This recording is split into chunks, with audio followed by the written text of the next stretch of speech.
नमस्कार, मैं अनुराधा जैन हिंदी कक्षा में आपका स्वागत करती हूँ। आज मैं आपको पढ़ाने जा रही हूँ हिंदी पत्र लेखन भाग 2। हिंदी पत्र लेखन भाग 1 में मैंने आपको अनौपचारिक पत्र बताए थे और आज का विषय है औपचारिक पत्र। तो चलिए शुरू करते हैं आज का पाठ। औपचारिक पत्र कई प्रकार के हो सकते हैं।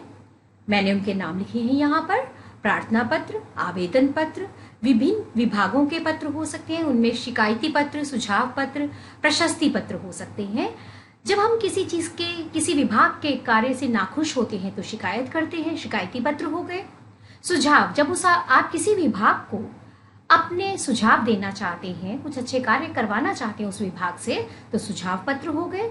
प्रशस्ति पत्र, मान लीजिए किसी विभाग ने आपके क्षेत्र में कोई अच्छा कार्य किया है तो आप उस विभाग की तारीफ करते हुए, प्रशंसा करते हुए यह पत्र लिख सकते हैं। सरकारी पत्र, व्यावसायिक पत्र, बिजनेस से संबंधित, किसी विशेष अवसर पर लिखे पत्र और संपादक के नाम पत्र। अधिकतर संपादक के नाम पत्र जो है ये समाचार पत्र के लेटर टू एडिटर उसको कहा जाता है। आगे चलते हैं। यहाँ पर देखिए पत्र के विभिन्न अंग जो औपचारिक पत्रों से जुड़े हुए हैं उनको मैंने यहाँ पर रख दिया है आपके सामने। भेजने वाले का पता, मान लीजिए मैं पत्र लिख रही हूँ, मेरा पता, पत्र की तिथि, संबोधन, एड्रेस, जिस व्यक्ति को मैं पत्र लिख रही हूँ, मुख्य विषय और सूचना, उनमें से कोई जो भी मैं लिखना चाहती हूँ विषय विशेष के बारे में, और पत्र पाने वाले का नाम व पता। यहाँ पर देखिए ये पत्र पाने वाले का नाम व पता अधिकतर लिफाफों पर लिखा जाता है, क्योंकि हम पत्र बाय पोस्ट भी भेजते हैं, डाक द्वारा भेजते हैं, जहां पर उस व्यक्ति का नाम और पता पूरा लिखा जाता है। पर आप औपचारिक पत्रों में उस व्यक्ति विशेष के पद और जिस विभाग से वह जुड़ा हुआ है उसका नाम देते हैं। आगे चलते हैं। यहाँ पर देखिए मैंने इस टेबल के द्वारा आपको बताया है कि किन व्यक्तियों को हम औपचारिक पत्र लिखते हैं।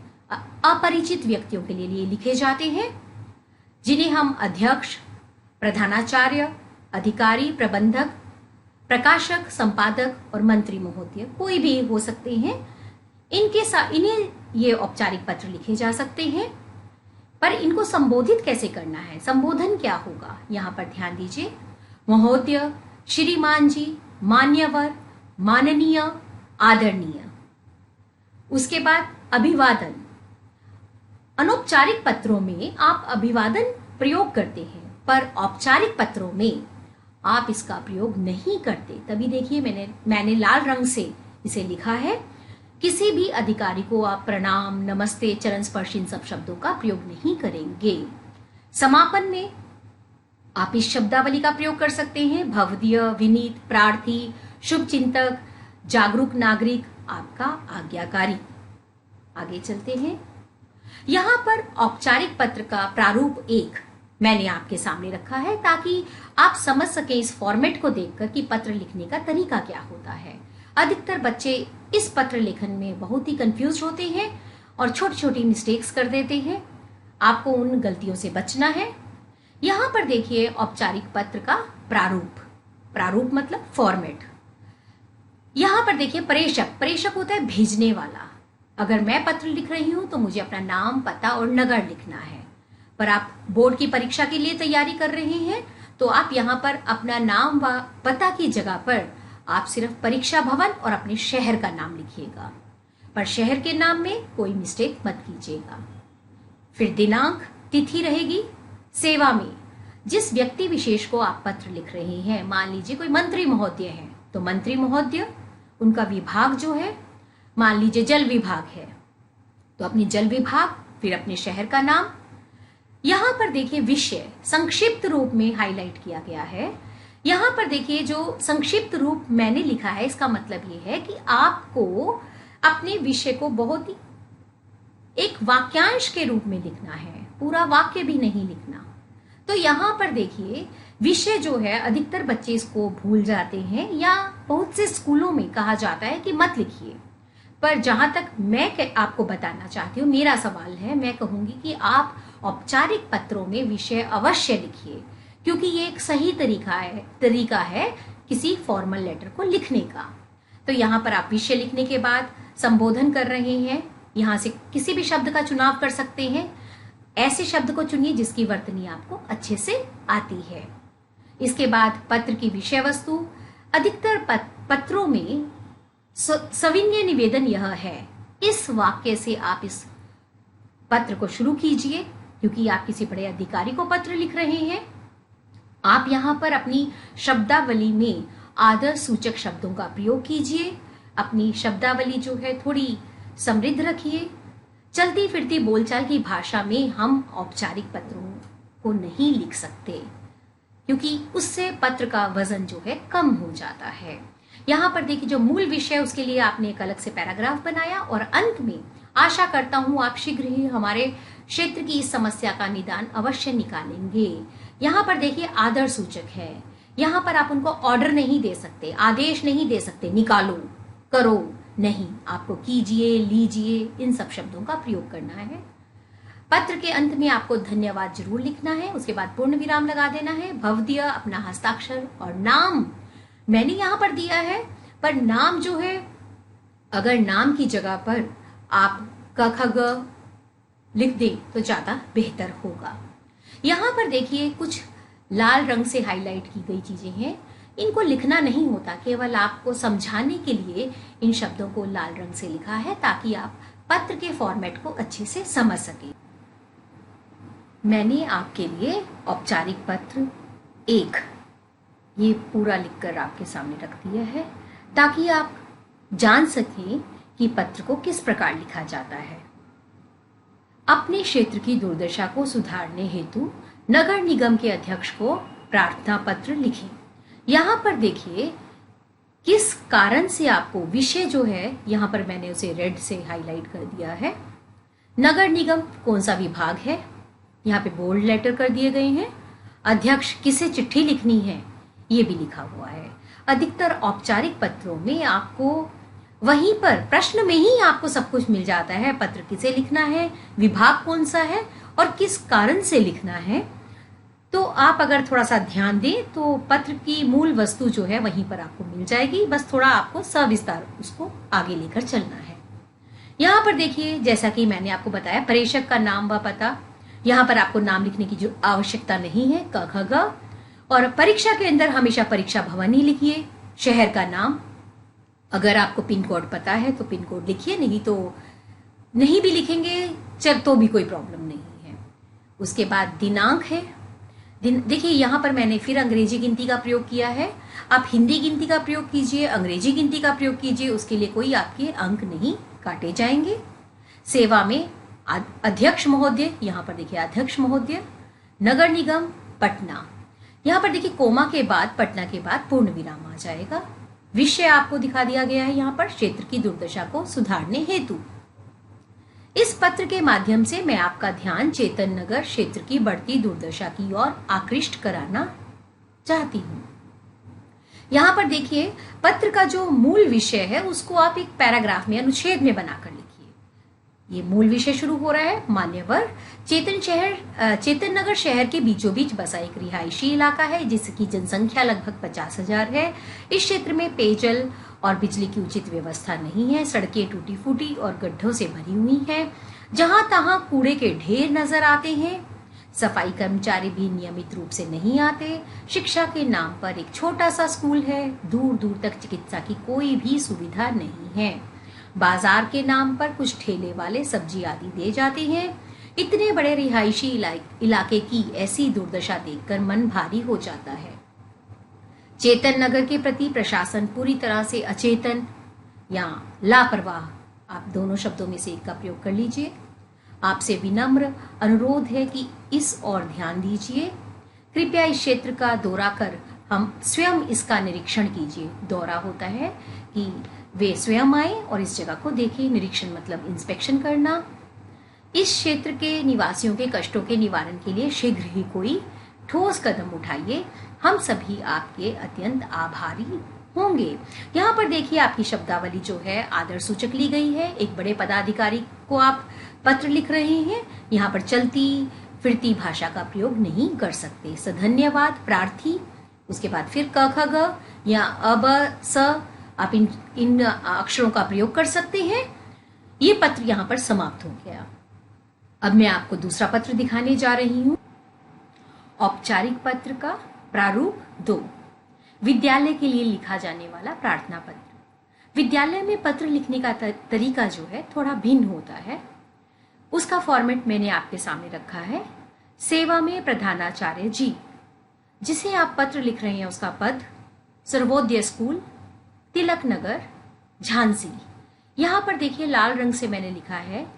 जो प्राप्त करता है उसका पद और उसका पता स्कूल का पता ही होगा।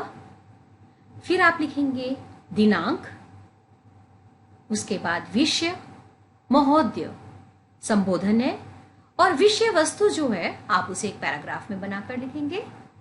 सधन्यवाद, समापन शिष्टता के लिए सधन्यवाद या धन्यवाद सहित धन्यवाद, इन सब शब्दों का प्रयोग होना जरूरी है।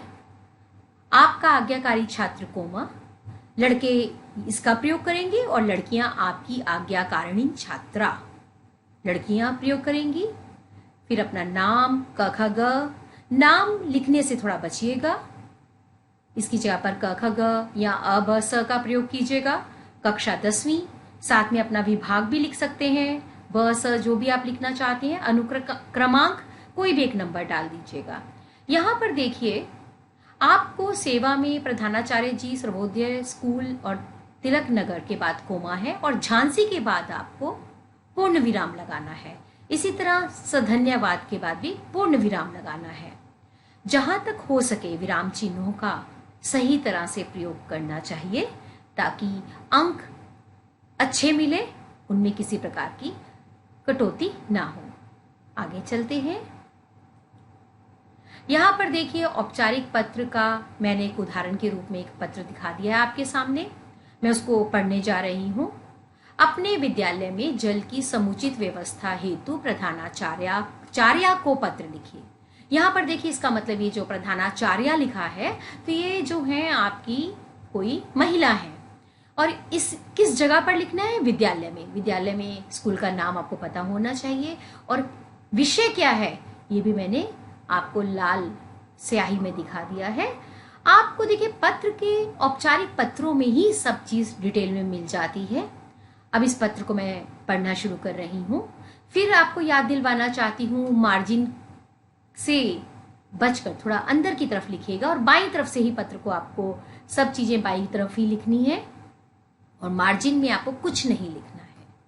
सेवा में प्रधानाचार्य जी, सर्वोदय स्कूल, तिलक नगर, झांसी। दिनांक लिखना है।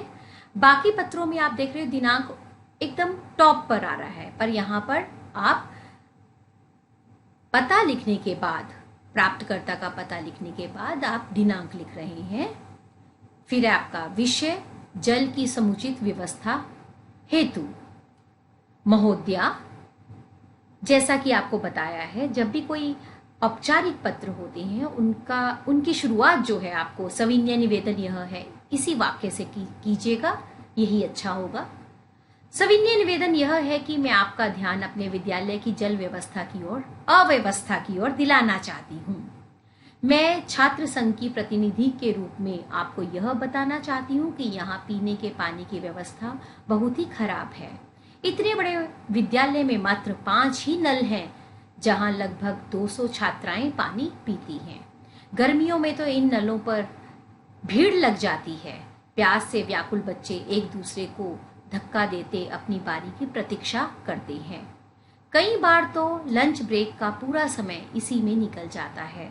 बच्चे ना तो ठीक से खा पाते हैं, ना ही खेल पाते हैं। इससे पढ़ाई का नुकसान भी होता है, शिक्षकों से डांट भी पड़ती है। कृपया आप छात्राओं की संख्या एवं आवश्यकता को ध्यान में रखते हुए अतिरिक्त नलों की व्यवस्था करवा दीजिए।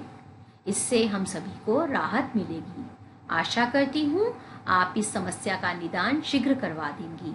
अब देखिए जो मूल विषय है उसको एक अलग से पैराग्राफ में हाईलाइट कर दिया गया है, और अगर आप ध्यान देंगे बीच बीच में गैप दिया गया है। दिनांक से पहले गैप है, विषय से पहले गैप है, ताकि अध्यापिका या अध्यापक को जो वे चाहते हैं उन्हें स्पष्ट नजर आना चाहिए। ऐसा ना हो कि जो चीज वे चाहते हैं उसे खोजने के लिए उन्हें काफी मेहनत करनी पड़े।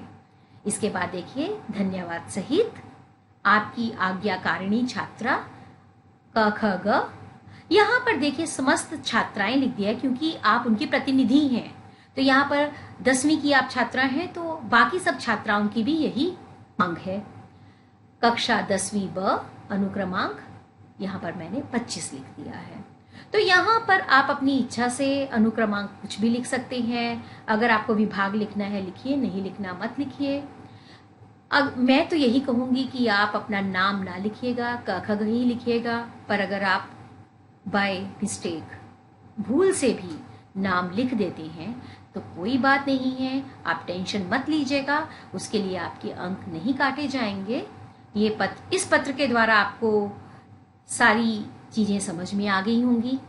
मैंने इन 2 पत्रों के द्वारा औपचारिक पत्रों के लेखन के ऊपर प्रकाश डाला है, अवलोकन किया है। अब आगे चलते हैं। अब जो देखिए मैंने यहाँ पर कुछ खास चीज आपके लिए लिखी है। बच्चों को अधिकतर औपचारिक पत्रों में हिंदी की ऐसी वर्तनी शब्दावली प्रयोग करनी पड़ती है जो थोड़ी सी समृद्ध होती है। बोलचाल की भाषा आप प्रयोग नहीं कर सकते। तो मैंने आपकी सुविधा के लिए 50 शब्द ले लिए हैं। मैं अभी इनको पढ़कर भी सुनाऊंगी ताकि आप परीक्षा से पहले इनको देखें और परीक्षा भवन में चले जाएं।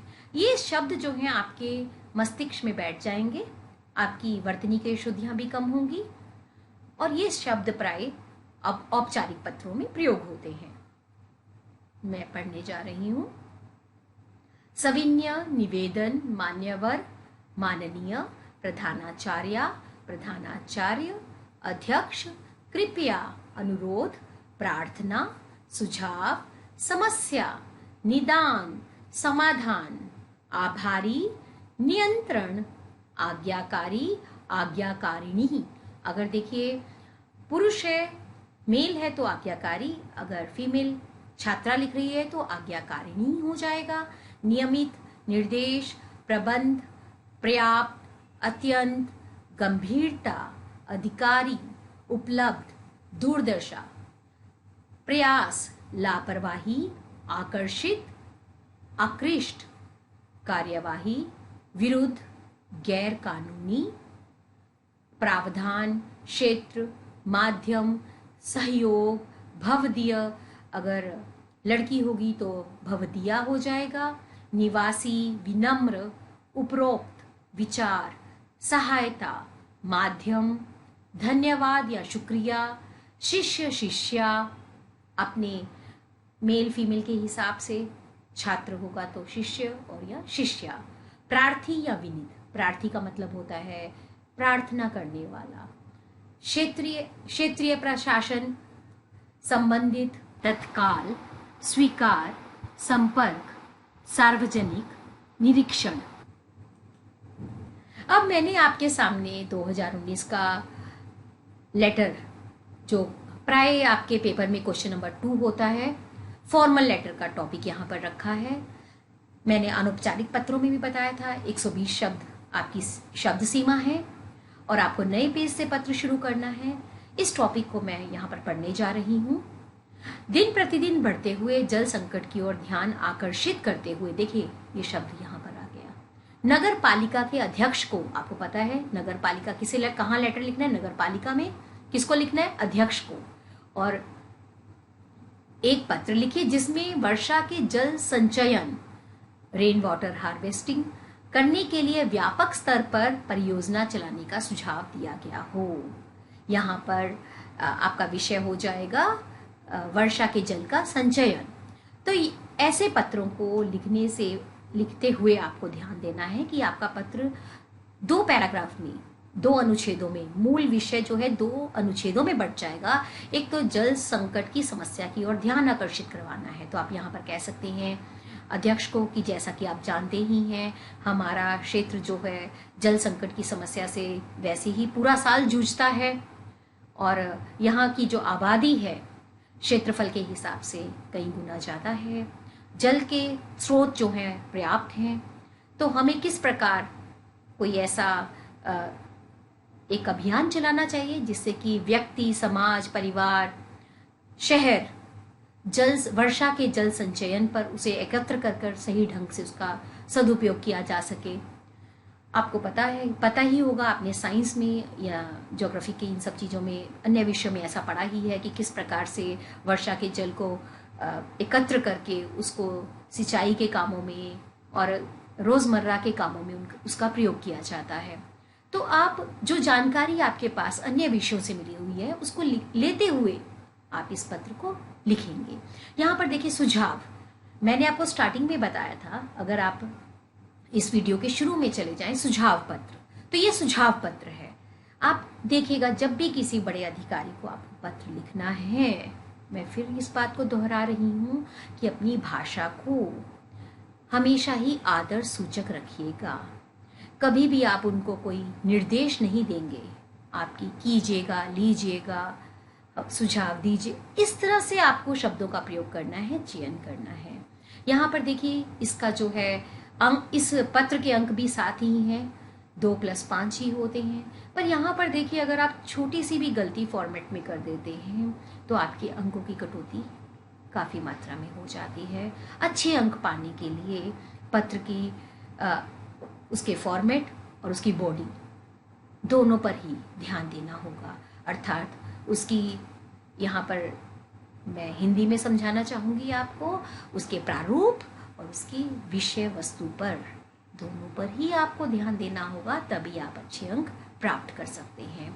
आशा करती हूँ कि इस वीडियो के द्वारा मैंने आपके औपचारिक पत्रों से जुड़ी दुविधाओं को दूर कर दिया होगा।